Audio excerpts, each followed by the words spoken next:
رمضان کا جو یہ 30 دن اور 30 راتوں کا جو موقع ہے، دراصل یہ اپنی شخصیت کو ریوزٹ کرنے کا ایک سالانہ پروگرام ہے، ایک اپارچونٹی ہے۔ اس کو ایک کسٹم کے طور پر، ایک ریچول کے طور پر اگر کوئی شخص گزار لے گا اس مہینے کو، تو یہ کہا جا سکتا ہے کہ اس نے اس کا پورا فائدہ نہیں اٹھایا، اس نے ایک اچھی اپارچونٹی مس کر دی، جس میں وہ پوری اپنی شخصیت کو، اپنے ایک ایک زندگی کی یا سیرت و کردار اور شخصیت کے ایک ایک پہلو کا وہ جائزہ لے سکتا تھا۔ اسلام کی ہر ادا، ہر حکم ایک زبردست لاجک رکھتا ہے، بیوٹیفل فلاسفی ہوتی ہے ہر حکم کے پیچھے۔ اگرچہ یہ اس دور کا بہت بڑا المیہ ہے، ایک ٹریجڈی ہے کہ اسلام کو جس طرح انڈرسٹینڈ کیا جانا چاہیے نہیں کیا جا رہا ہے۔ Islam is the most misunderstood religion, not by non Muslims only but by majority of the Muslims as well. This is the tragedy. اور اس میں بھی جو غلطی ہے وہ عام مسلمانوں کی صرف نہیں ہے، ہم جیسے لوگ جو اسلام کو پریزنٹ کرنے کا دعویٰ کرتے ہیں ان کی بھی بڑی شارٹ کمنگ ہے، کہ جس طرح اسلام کو سمجھانا چاہیے، جس طرح اسلام کو سمجھنے کی کوشش کرنی چاہیے، اس میں بہت کمی ہے، بہت امپرومنٹ کی گنجائش ہے۔ اب آپ ذرا سا رمضان اور روزے کو اس نظر سے دیکھیے، جو اوریجنلی اسلام کا دیا ہوا رمضان ہے، اور روزے اور تراویح اور پورا جو 24 گھنٹے کا ایک اسکیڈول ہوتا ہے، اگر آپ اس کو ٹھیک سے غور کریں، وہ رمضان نہیں جو عام طور پر ہم لوگ اس وقت گزارتے ہیں، وہ رمضان جو قرآن نے دیا، وہ رمضان جو رحمت دو عالم محمد رسول اللہ صلی اللہ علیہ وآلہ وسلم نے، ان کے اہل بیت نے، کہ صحابہ و صحابیات نے، اور اس وقت سے لے کر آج تک آنے والے اصلی پریکٹسنگ مسلمانوں نے جس طرح رمضان گزارا، وہ دراصل ایک سالانہ ایکسرسائز اور اپارچونٹی ہے اپنے اندر جھانک کر دیکھنے کا۔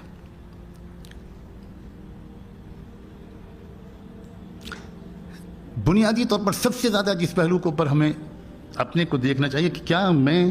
خود اپنے آپ کو سمجھاؤں، ہو ایم آئی،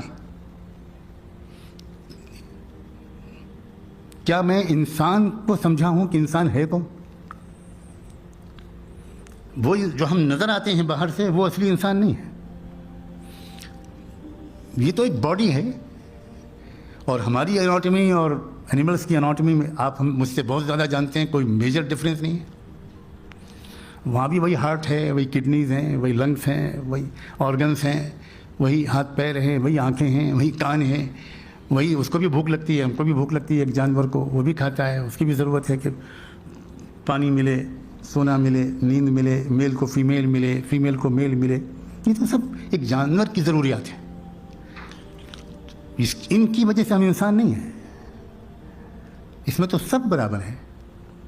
بلکہ اگر دیکھا جائے تو بہت سے جانوروں کو بھوک ہم سے بہت زیادہ لگتی، وہ ہم سے بہت زیادہ کھاتے، بہت زیادہ پیتے، اور بھی ان کی جو ایک ضروریات ہیں جسمانی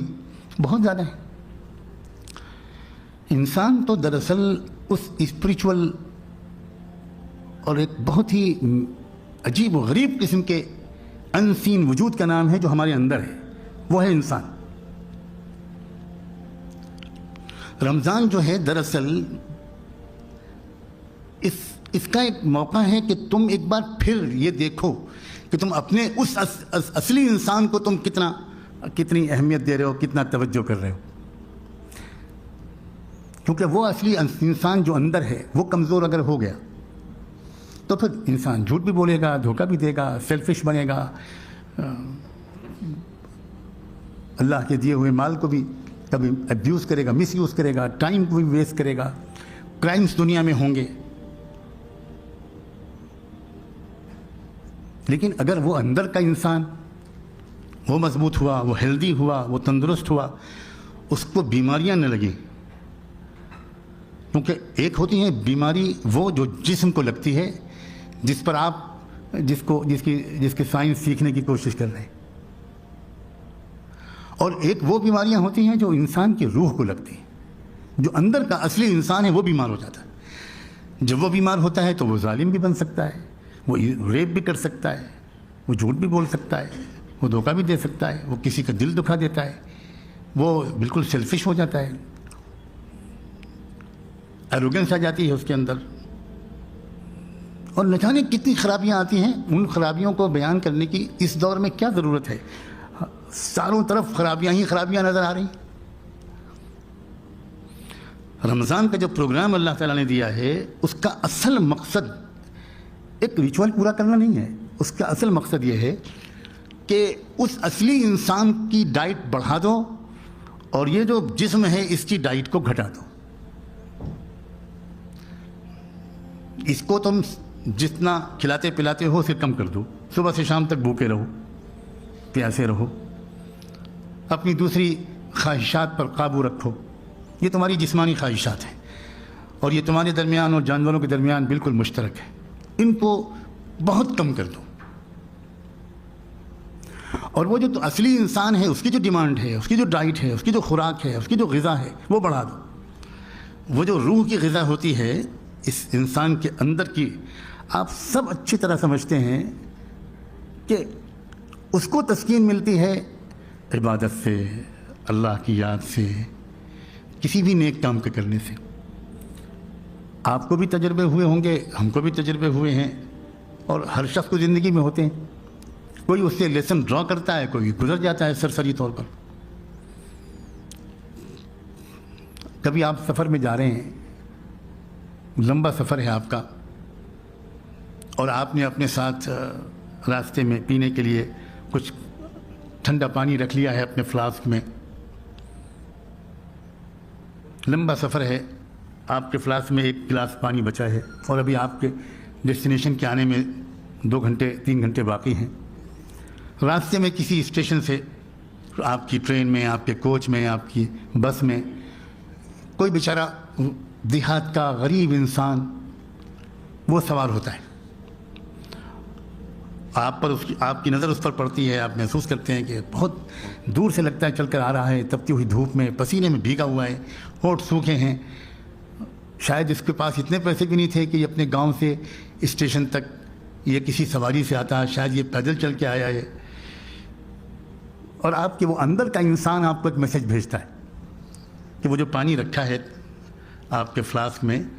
وہ اس بوڑھے غریب مسافر کو جو بیچارہ پیاسا لگ رہا ہے اس کو پلا دو۔ لیکن پھر اوپر کا جو انسان ہے، یہ جو ہماری باڈی ہے، یہ آپ کو دوسرا میسج بھیجتی ہے اور کہتی ہے کہ بھائی دیکھو، اگر یہ 1-2 گلاس بچے ہیں، اگر پلا دیا تو ہمارے تو پریشانی ہو جائے گی، 1-2 گھنٹے بچے ہیں ابھی ہم کو پہنچنے میں، تو پھر چھوڑو ہٹاؤ، یہ لوگ تو عادی ہوتے ہیں۔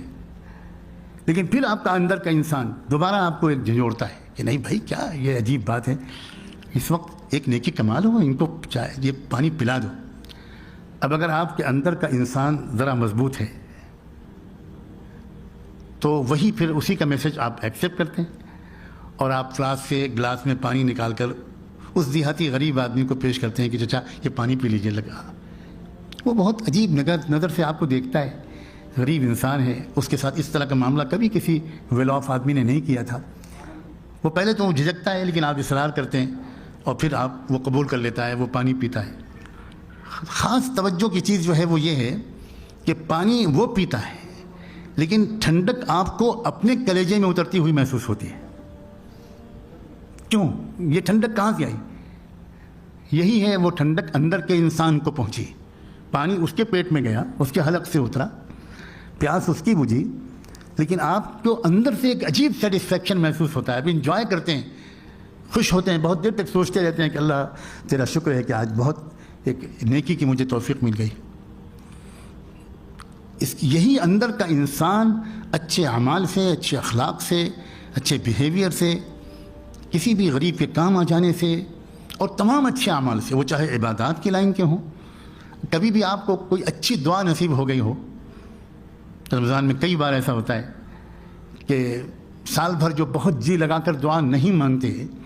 ان کو بھی رمضان میں کبھی نہ کبھی کوئی بہت اچھی دعا نصیب ہو جاتی ہے، آنکھوں سے 2 آنسو کے قطرے نکل آتے ہیں، اچھا سجدہ آپ کو اپنے پیارے رب کے قدموں میں گزارنے کی توفیق مل جاتی ہے، اس کے بعد آپ کو ایک عجیب سی ٹھنڈک ملتی ہے۔ یہ ہے اندر کا انسان، جس کو آج کل کے کلچر اور لائف اسٹائل نے ٹوٹلی اگنور کیا ہوا ہے۔ یہ سب سے بڑا چیلنج، کہ آج بیلنس کرنا ایک جسم اور روح کے تقاضوں کے درمیان ایک جسمانی ضرورتیں اور ہماری روحانی ضرورتیں، اسپریچول جو ہماری ڈیمانڈس ہیں، ان کے درمیان بیلنس کرنا اس زمانے میں ریئر انسان ہیں جو بیلنس کر پا رہے ہیں، ریئر انسان۔ میرا بچپن تھا یا بالکل نوجوانی تھی، بالکل ہی نوجوانی، شاید 14-15 سال کی ایج رہی ہوگی یا اس سے بھی کم۔